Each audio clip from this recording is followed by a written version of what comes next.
Hi mga kaibigan, for today's video tutorial, isi-share ko po sa inyo so mabilis bang maubos ang iyong data load. Sa mga gumagamit ng data, katulad po sa akin nga nag-load lamang para magkaroon ng data o internet, tipid tips po ito para sa inyo sa mga gumagamit ng data at walang wifi. Panoorin hanggang dulo para malalaman po natin. So una, punta po tayo sa settings app.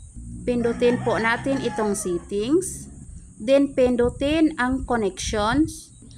At pindutin ang data usage. At dito pindutin ang mobile data only apps. At dito kailangan po na naka-off lahat. Dahil kapag naka-on yan lahat, ay mabilis po maubos ang iyong data load.